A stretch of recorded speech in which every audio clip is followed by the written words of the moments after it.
la raiba fi wa anna Allaha yab'atsu man fil qubur.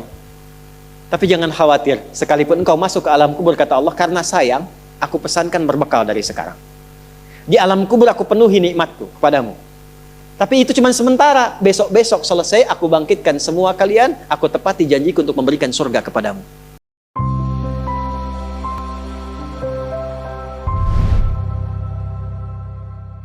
Nah, apa yang melalaikan seseorang sampai kemudian baru sadar di alam kubur? Di antaranya apa? Alhaakumut. Nah, terlalu tertambat hatinya dengan dunia, harta. Nggak dilarang memperbanyak harta, silahkan banyakin. Tapi untuk apa? Fi sabilillah. Taati Allah dengan harta itu. Maaf, jangan kebayang kalau fi sabilillah itu untuk infak saja. Cari kotak masjid, ya setanah kusir. Nggak begitu, kan ada konsepnya. Ini untuk yang di keluarga. Bagaimana kenyamanan di rumah, bikin rumah yang nyaman sehingga punya musalla, ya. Anak-anak sekolahkan di tempat yang mengenal Allah, tingkatkan kualitasnya, pakai untuk umrah, pakai untuk haji, lihat saudara-saudara di samping, setelah itu lebarkan. Baru ada babnya lagi, setelah orang tua, saudara, kerabat, ada anak yatim, baru dibuka untuk umum. Itu ada petanya. Nah, sekarang pandai-pandai dengan harta, antum menghitung kebutuhan sebulannya berapa, tabungan pemetaannya berapa. Nah, yang lewat dari situ, itu titipan Allah, bekal antum untuk mendapatkan ridhonya. Sebelum diambil, antum gaji 30 juta, kebutuhan rumah tangga 15 juta, tabungan 5 juta. 10 juta itu bekal tabungan antum tuh akhirat. Maka babnya keluarkan di Quran. Apa bab ibadah lewat harta? Tunggangi itu. Jangan terlalu bergantung, nanti begitu meninggal baru sadar, mau balik lagi nggak bisa. Antum sekarang punya kedudukan, suatu saat hilang kedudukan itu. Pelajari bab tentang fikih kedudukan, bagaimana menaati Allah lewat kedudukan, bikin kebijakan yang baik. Sebelum meninggal, antum lagi belajar sekarang, taati Allah lewat ilmu. Bagaimana cara belajar yang benar sebelum meninggal. Ada yang kerja ngumpulkan harta aja, ya. Ada yang ngumpulkan, hitung sebanyak-banyaknya, sampai lupa, tidak menjadikan semua itu sebagai bekal pulang. Selanjutnya, Al-Adiyat ayat 9. Afala ya'lamu idza bu'athira ma fil qubur wa husila ma fis. Tuh. Ini untuk pelaku maksiat. Yang banyak berbuat maksiat. Apa nanti nggak malu dan nggak khawatir kalau itu diungkap di alam kuburnya? Silahkan Anda tutup-tutupi saat di dunia. Tapi kalau nggak ditobati, di alam kubur akan terasa. Saya ulangi, di alam kubur akan terasa. Silahkan tutupi. Jadi ada dua tipe pelaku maksiat ini. Yang pertama, pelaku maksiat yang menutupi kemaksiatannya tapi tidak tobat. Ya, awas, ini tipe pertama. Yang saya maksudkan pelaku yang tidak tobat, ya, bukan yang tobat. Jadi pelaku maksiat, dia sadar dia maksiat. Dia bisa tutupi dari manusia, tapi dia pilih nggak tobat. Nah, ini nanti akan diungkap di alam kubur dan diberikan satu muqaddimah azab nerakanya. Yang kedua, pelaku maksiat yang sadar dengan maksiatnya dan secara terbuka dia bermaksiat karena merasa kuat dengan menunaikan atau mengerjakan perbuatan maksiat itu. Ya.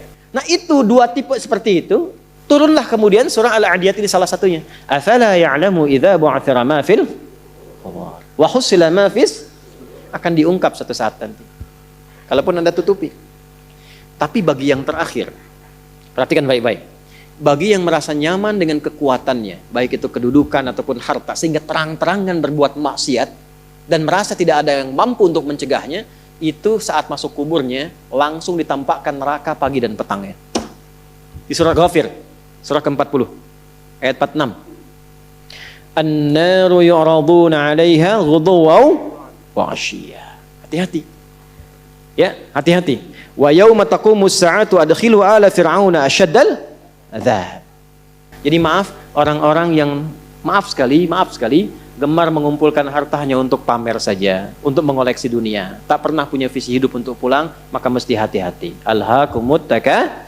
Orang yang maksiat terbuka nggak mau sadar mesti hati-hati, ya, karena cara pulangnya itu berbeda. Teruskan. Quran surah Al-Infitar ayat keempat. Ketiga, kan 8 ya semua ya. Wa idzal quburu bu'thirat. Al-Infitar ayat keempat. Apabila yang dikubur itu sudah terungkap, terbuka semua. Maksudnya selesai. Terbelah. Ini kiamat. Jadi dikubur pun gak selamanya. Ya. Ada yang pengen abadi di alam kubur? Tidak, gak selamanya. Ya. Jadi kalau yang nikmat di alam kubur tadi, kan diberi kenikmatan ya, kenikmatan pembuka. Itu cuma mukadimah aja Pak Bu. Insya Allah nanti kalau sudah masuk kubur, ya, insya Allah mudah-mudahan dimuliakan. Itu kalau dapat kemuliaan, itu cuma pembuka. Itu cuma pembuka saja, mukadimah saja. Diberi kenikmatan melimpah, enak, istirahat, nyaman dan macam-macam, ya. Itu cuma pembuka aja. Nanti satu masa selesai di situ. Wa idzal quburu bu'thirat. Selesai semuanya, balik kita ke alam lain, puncaknya ke akhirat. Nah, ayat ini Al-Infitar ayat yang keempat ingin menegaskan di alam kubur pun tidak abadi, pindah. Oh, berarti yang pelaku maksiat tadi menyimpulkan, gak apa-apa kan cuma sementara mimpinya bangun. Iya Cepi, cuma saat bangun lebih dahsyat. Jadi yang dimimpi keluar semua. Ya. Ya. Terus Quran surah Abasa, ya, surah 80 ayat 21. Baik, pelan-pelan. Kalau tadi kan sudah diungkap ya, di kuburnya bagaimana, nikmatnya bagaimana, bahayanya bagaimana yang mengancam. Nah, sekarang kita akan masuk ke kubur tidak? Akan masuk tidak? Nah, maka di Abasa ini diingatkan. Quran surah 80 ayat 21. Tsumma amatahu fa'aqbarah. Orang yang hidup itu satu saat pasti akan diwafatkan. Kalau sudah wafat akan dikuburkan. Di semua kita tidak ada yang bebas dari penungguan di alam kuburnya. Tadi tunggu. Ini, CAQ semua kan? Calon alam kubur. Kita akan masuk nih. Jadi Allah sadarkan mumpung masih hidup, dari dua kejadian tadi, ambil ibrahnya, siapkan diri kita, karena kita nggak akan bisa menolak kematian. Kalau sudah wafat, pasti dikubur. Teruskan dulu ya, kita agak cepat. Al-Mumtahanah ayat 13. Sudah? Ini nyambung semua ayatnya, indah sekali. Jadi kalau kita sudah sadar, ini resiko kebaikan, ini resiko keburukan, dan kita tahu akan wafat, akan dikuburkan, bagaimana cara persiapannya? Supaya nggak lalai tadi ya. Maka Al-Mumtahanah ayat ke-13. Ya ayyuhalladzina amanu la tatawallaw qauman ghadiballahu alaihim. Qad ya'isu kama ya'isal kuffara min apa? Ashabil kubur.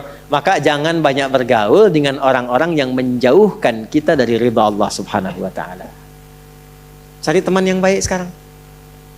Pertama, maaf, bikin kebaikan di rumah tangga dulu. Itu kan teman hidup. Ya.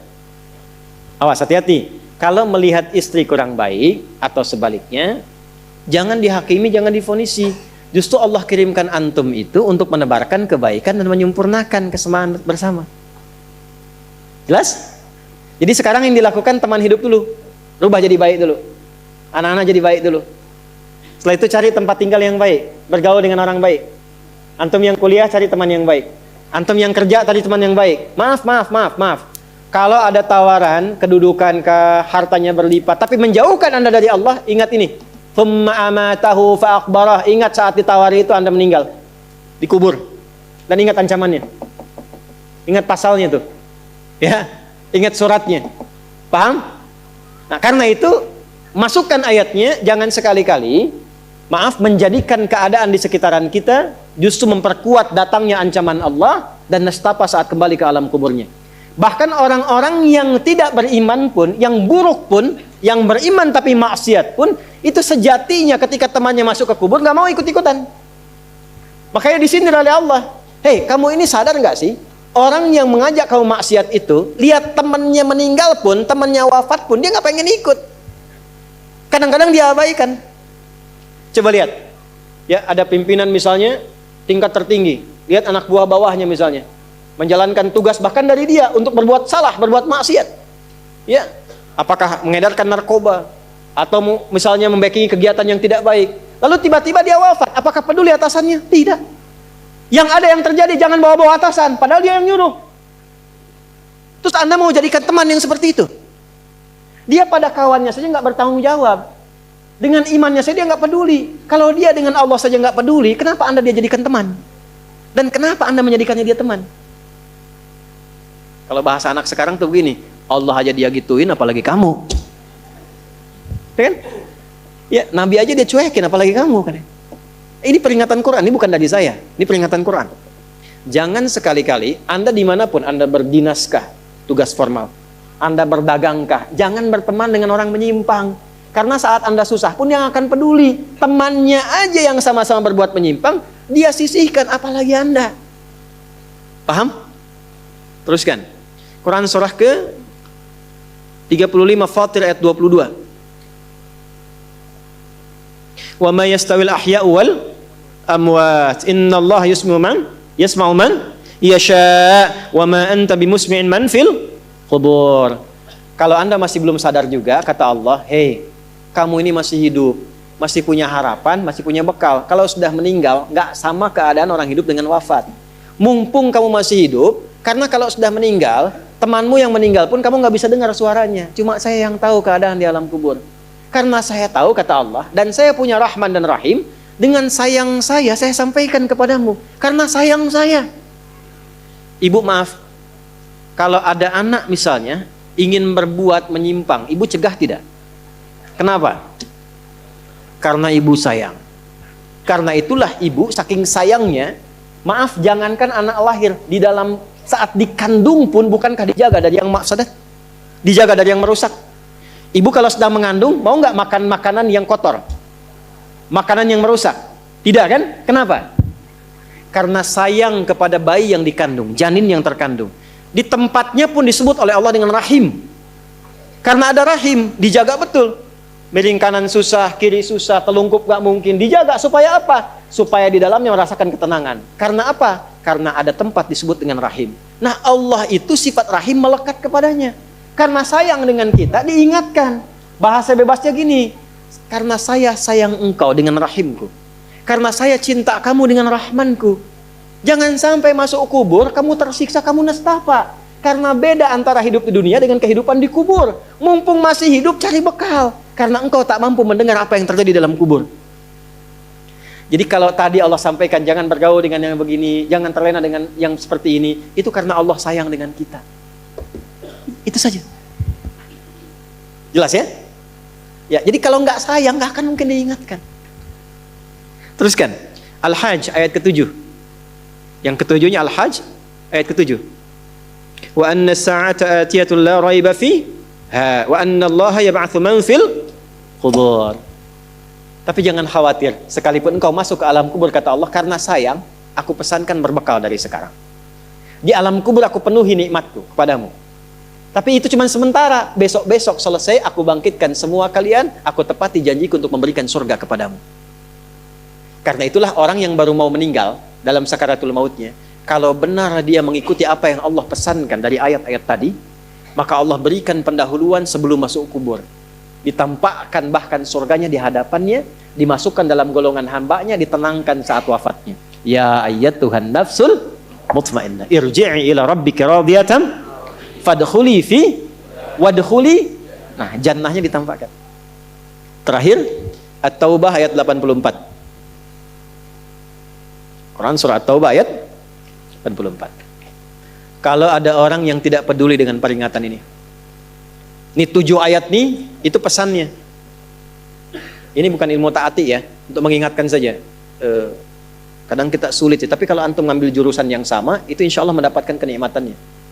Contoh begini misalnya, kenapa ada ayat di Quran itu jumlah bilangannya sama, serupa dengan lawannya? Malaikat disebutkan 88 kali, setan disebutkan 88 kali. Nah, lawan tugas malaikat itu setan. Malaikat membisikkan kebaikan, setan memprovokasi keburukan. Jumlahnya sama, karena setiap hari pun kita nggak akan bebas dari 2 bisikan itu, baik atau buruk. Nah ini, kenapa ayat pengingat alam kubur dan kehidupan dunia 7 kali? Salah satu pesannya adalah karena kita 7 hari beraktivitas selama hidup di bumi itu. Maka diingatkan setiap hari. Maka setiap hari itu mesti ingat kematian.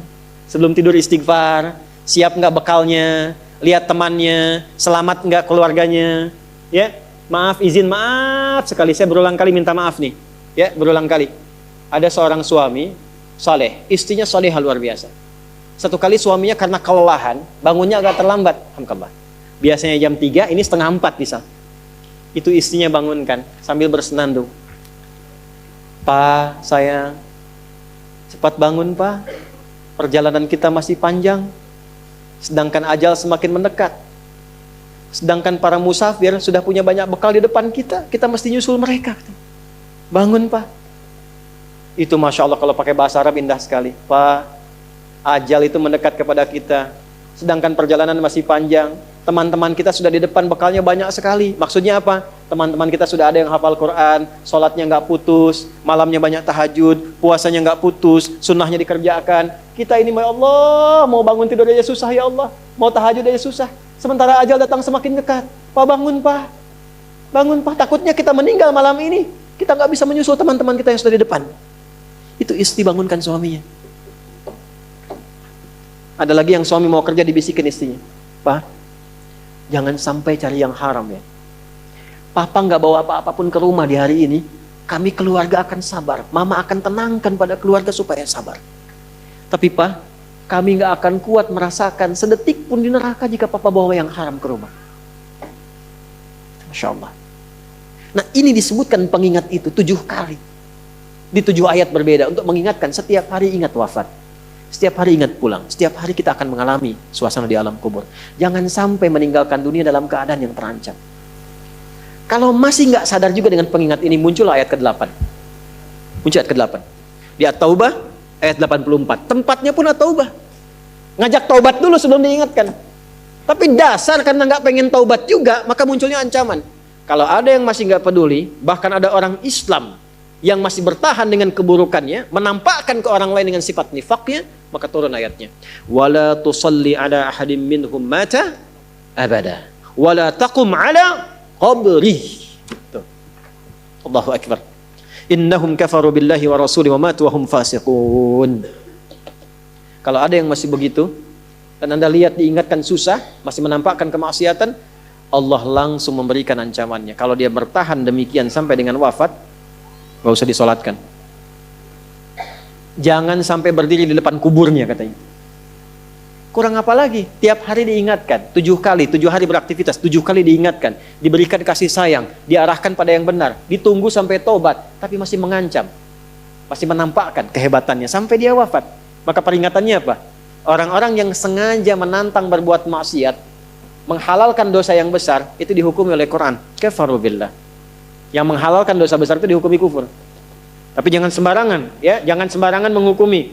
Karena ada yang punya otoritas di situ. Nggak boleh Anda sembarangan, ini kufur, ini togut, ini nggak boleh. Nggak boleh. Ada yang punya otoritas. Dan ada yang paham fikihnya. Nggak boleh sembarangan. Hati-hati kalau ada aliran mengajak Anda, ini togut, ini aja, bunuh aja, tembak aja, tinggalkan itu. Tinggalkan. Karena ada yang punya otoritas untuk menentukan klasifikasi mana yang benar, mana yang salah, mana yang ini, mana yang begitu. Jangan sampai terbawa pada aliran demikian. Jelas ya? Baik. Tapi kalau ada yang nekat berbuat maksiat sampai wafat, kata Allah, Nabi pun sampai dilarang. Jadi ini ayat turun tentang Abdullah bin Ubay bin Salul yang hidupnya mengaku muslim tapi banyak sekali menyakiti Nabi. Banyak berbuat maksiat, bahkan merencanakan pembunuhan kepada Nabi. Ditampakkan oleh Allah, begitu Nabi ingin menampakkan sisi kemanusiaan dengan menyolatkannya, turunlah ayat ini. Jangan disolatkan Muhammad. Jangan disolatkan. Biarnya sama teman-temannya. Jadi biasanya orang munafik ketemu munafik lagi. Ketemu munafik lagi. Hati-hati. Jangan sampai yang menyolatkan itu sama munafik, sama perbuat maksiat. Orang Islam dilarang yang beriman yang baik, bahkan wala takum ala qabri. Ke kuburnya pun jangan diantar. Jangan berdiri di depannya. Jangan sampai terancam demikian. Karena itu kalaupun ada yang nampak ciri-cirinya, kita doakan supaya kembali ke jalan yang benar. Kita tunjukkan kebaikan dengan lemah lembut, supaya dengan itu sadar dan menjadi bagian dari orang-orang beriman yang mendapatkan ridha Allah Subhanahu wa taala. Apalagi kalau itu bagian dari keluarga.